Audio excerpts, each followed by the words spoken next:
I hope you're not too tired after lunch and many days of conference. My name is Erik. I'm Secretary General of ECAD, European Cities Against Drugs. So we're an organization that has been around for over 20 years. We were started in 1994 by the city of Stockholm and other cities who wanted to have high ambitions in drug policy. We didn't want to settle for just, let's say, improving the health or taking care of the worst consequences of drug use. We wanted to go higher and longer, and also to treat the underlying causes of it and to promote recovery from drug addiction as an outcome. So in this we are trying to do. We are having conferences and different projects together between our cities to learn from each other how to improve the work that we are all doing. And I would like to take these 20 minutes to introduce to you shortly the debate on drugs. What should we do about the drug problem? That is something that is a recurring theme, probably in your countries. It is in mine. I'm from Sweden, but also internationally when the world comes together in New York at Angas to discuss at the UN what should the world do against drugs. So this will be a more, let's say, political, not so scientific, medical presentation. I hope that it is okay with you. Good. This is what we're going to talk about. The drug problem, what is it? And that's something that not everyone is in agreement of. What is the actual problem concerning drugs? Is it the drugs themselves that create problem, or is it the policies and the actions surrounding the drugs that are problematic? Or is it both? Who are affected by the drug problem? Is it just the heavy drug users, the service providers, the people that some of you meet when you have in your hospitals or clinics? Or is it also the relative and the parents and the wider society that are affected in different ways of this?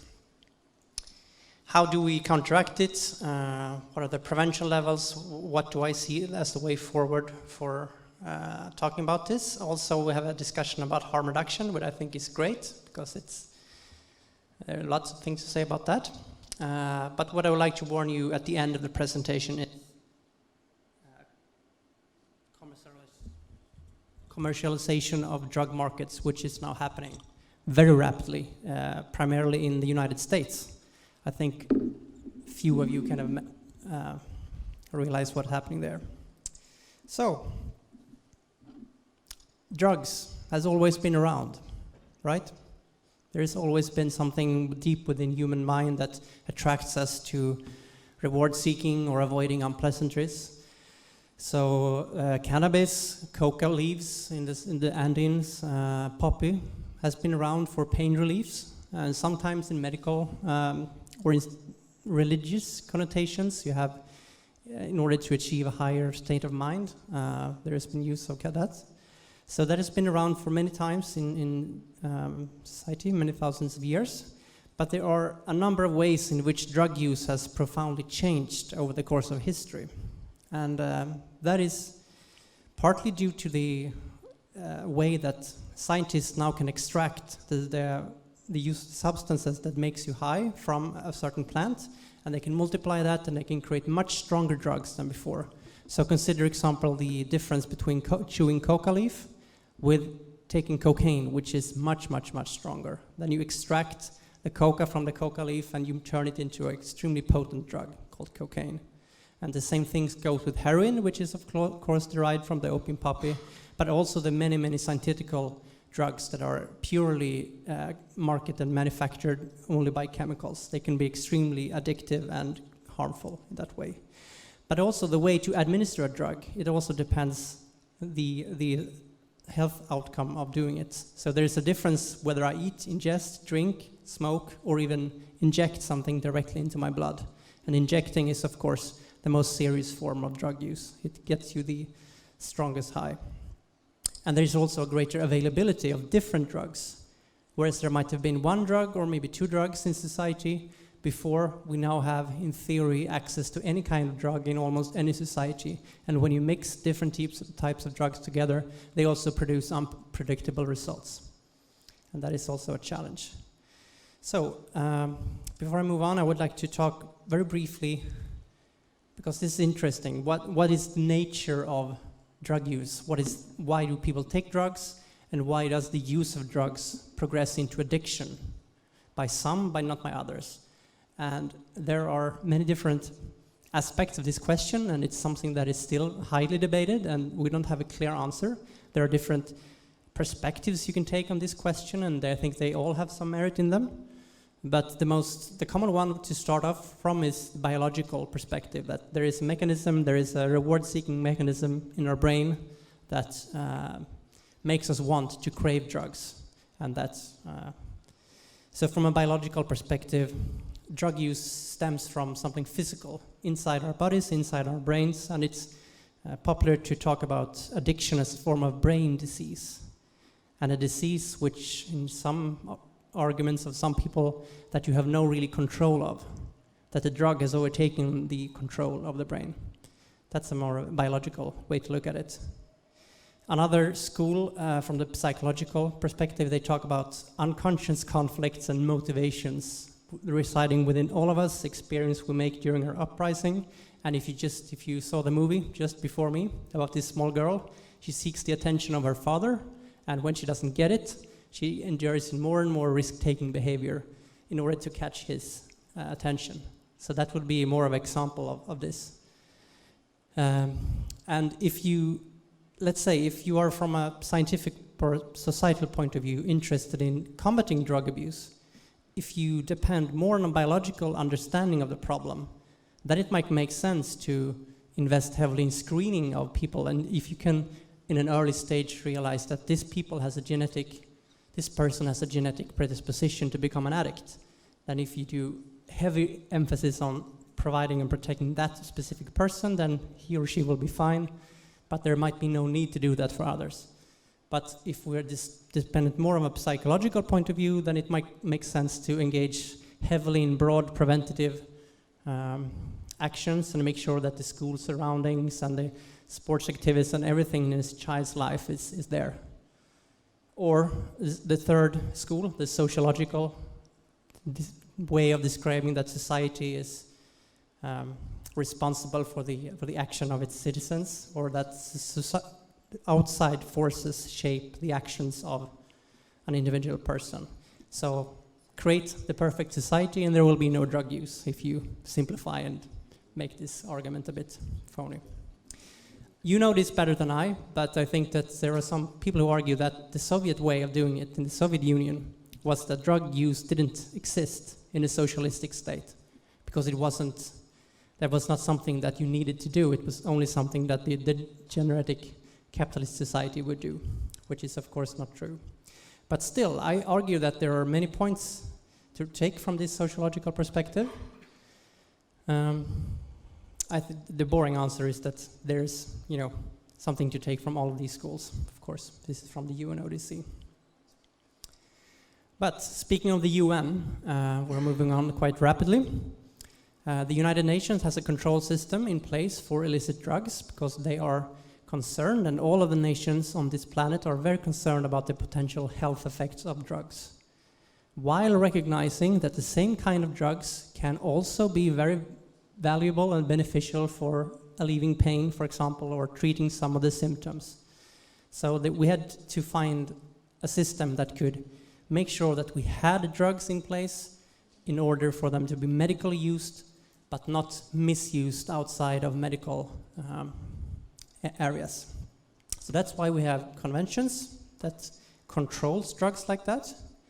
And it's really a regulated system for drugs. And this is now being challenged by some nation states and some high active NGO groups around the world who want to see legalization. And they don't call it legalization, but they call it regulation. So it's a flip of words, and it's very much PR.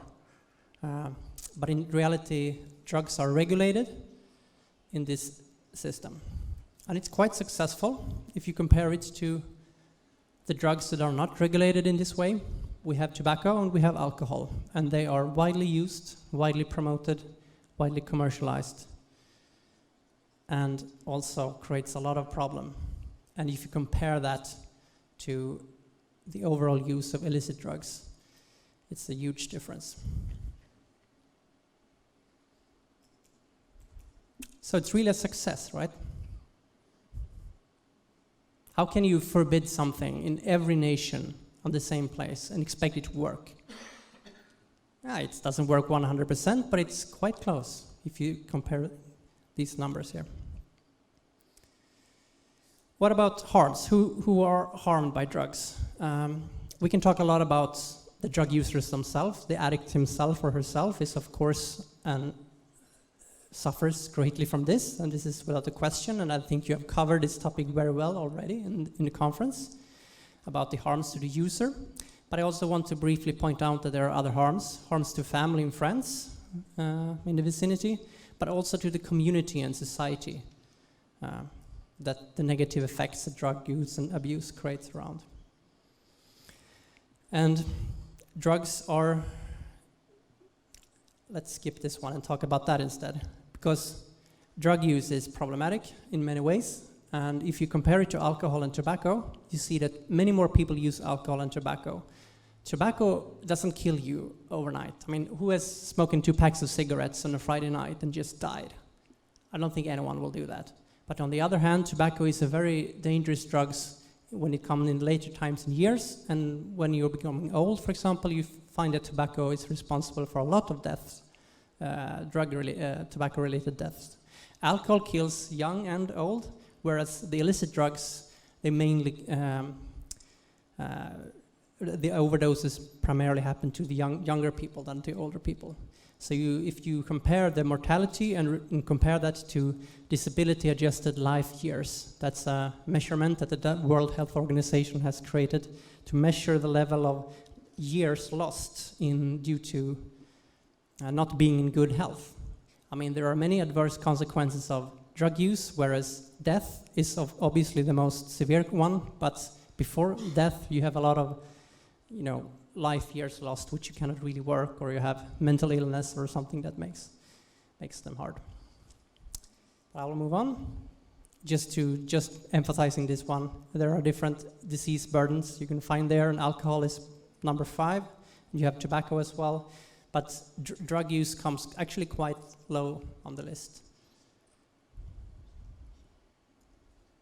So, what are the options? How should we deal with this question, and what are people saying about how we should regulate drugs? Do you know these persons, by the way? It's a political joke.